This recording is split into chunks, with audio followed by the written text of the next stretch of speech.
এইটা একটা বাচ্চাদের সিরাপ। তো ভাই এটার নাম হলো জিঙ্ক ওরাল এবং এটা খুঁজে পাইতে মারাত্মক পেরেশানি যে আমার বাচ্চার জন্য ডাক্তার আমায় সাজেস্ট করছিল।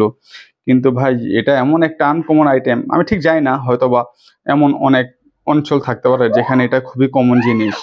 তো আমার ওখানে কি আব্বা? বাবা একটু কাজ করি বাবা। হ্যাঁ, হ্যাঁ, হ্যাঁ। তুমি দেখো আব্বা, বাবা কি করি? আহারে ভিডিও করতেছি, তাও যেহেতু এটা কানকার ভিডিও, পরিবেশ পরিস্থিতি যেমনই থাকুক, ভিডিওটা আমি চালিয়ে যাব। বলো আব্বা। হ্যাঁ, বাবা কাজ করি। বাবা একটু কাজ করতে দাও পাখি। একটু সময় দাও মাহাদি। হ্যাঁ, তারপর যেটা আমি বলছিলাম যে এই সিরাপটা আমার বাচ্চার জন্য ডাক্তার সাজেস্ট করছিল। দাম ভাই খুবই সামান্য, খুবই সামান্য। এই যে দেখেন, মাত্র ৳৩০। তো এইটার কাজটা কি আমি একটু বলি। যখন দেখবেন যে আপনার বেবির এই পাতলা পায়খানা হবে, ভালো হচ্ছে না, হালকা পাতলা হয়তোবা একদিন সমস্যা হয়েছে কিংবা দ্বিতীয় দিন আরো বেশি দেখা যাচ্ছে, বলা যায় প্রথম দিন আসলে এটা না খাওয়ানো ভালো। হয়তোবা ডক্টর নিজে ওইভাবে আমাকে বলছিল। বলছে এরপর যদি কোনোদিন দেখেন বাচ্চার এই সমস্যা, তাহলে অবশ্যই আগে একদিন দেখবেন। তারপর যদি দেখেন একটু স্বাভাবিক না হচ্ছে, তখন এটা খাওয়ায়েন। তো সেই সুবাদেই আমার এটা নেয়া। ভাই এটা মারাত্মক উপকারী একটা জিনিস। এটার দাম এই যে মাত্র ৳৩০।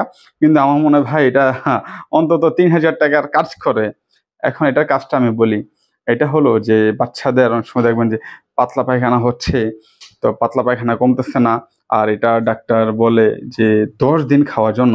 আবার এটা কিন্তু কোনো অ্যান্টিবায়োটিক ওষুধ না যে আপনি এটা একবেলা দুবেলা খাওয়াবেন আপনার বাচ্চার যে পাতলা পায়খানা ভালো হয়ে যাবে, এটা কখনোই আশা করবেন না।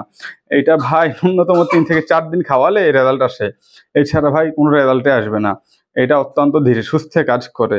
তবে এটা খাওয়াতে পারেন যদি আপনার বাচ্চার বয়স মোটামুটি ১৫-১৬ মাস থেকে ৩ বছর পর্যন্ত হয়ে থাকে। তাহলে ওই বয়সী বাচ্চাদের জন্য এটা পারফেক্ট একটা ওষুধ। যেমন আমার বাচ্চার বয়স ২৮ মাস। তবে আমার বাচ্চার জন্য এটা এখন পর্যন্ত যথেষ্ট উপকারী একটা জিনিস। আবার যদি আপনার বাচ্চার বয়স দেখেন ১৫-১৬ মাস থেকে শুরু করে ৩ বছর পর্যন্ত, তাহলে সেক্ষেত্রে আপনি খাওয়াতে পারেন। এবং এইটার সাথে আরো একটা জিনিস আছে, ওইটাও আপনারা চাইলে খাওয়াতে পারেন। যে ওটা হলো নিউ স্যালাইন। স্যালাইনটার নাম বাচ্চাদের। বড়দের যেমন আছে ওট স্যালাইন, বাচ্চাদেরটার নাম হলো নিউ স্যালাইন। তো ওটাও এই যে এখন স্ক্রিনে দেখতে পাচ্ছেন স্যালাইনটা, আমি ওই স্যালাইনটার কথা বলছিলাম। একসাথে দুটো খাওয়াবেন, যথেষ্ট উপকার পাবেন। এবং যেহেতু ছোট বাচ্চা আসলে স্যালাইন খুব একটা খেতে চায় না। তবে ওষুধটা হয়তো ভাই মনে হয় একটু মিষ্টি টাইপের। ঠিক জানি না, কিন্তু আমি দেখি আমার বাচ্চা এটা আবার হাসি-খুশি ভাবেই খায়। হয়তোবা একটু সুস্বাদু বলেই। আর শুধু এই ওষুধ না, বাচ্চাদের বেশিরভাগ ঔষধে একটু সুস্বাদু হয়ে থাকে। বেশিরভাগ ওষুধ হাতে গোনা ২-১ টা থাকে যেগুলো বাচ্চারা খেতে চায় না। তবে এই ওষুধটা আপনার বাবু অত্যন্ত দেখবেন আরাম-আয়েশ করেই খাবে। খাওয়াতে পারেন।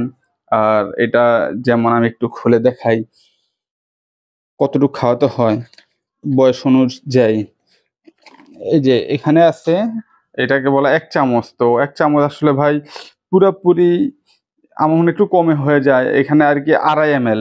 তো আপনার যদি নাপা সিরাপের মতো কৌটাগুলো থাকে, ওই কি বলে কাপের মতো, তাহলে সেক্ষেত্রে অবশ্যই ওই ধরনের কিছু দিয়ে ১ চামচ খাওয়ালেই বেটার। তারপরও ডক্টরদের সাজেস্ট নিয়ে অবশ্যই যেকোনো ওষুধ খাওয়ানো উত্তম। যেকোনো বাচ্চাদেরকেই। ওষুধ খাওয়াতে গেলে আমি মনে করি ডক্টরদের অবশ্যই একটু সাজেস্ট নিবেন। তাহলেই ভালো হবে। আর মন গড়া ওষুধ আসলে সবসময় সব বাচ্চাদের জন্য কাজ নাও হতে পারে।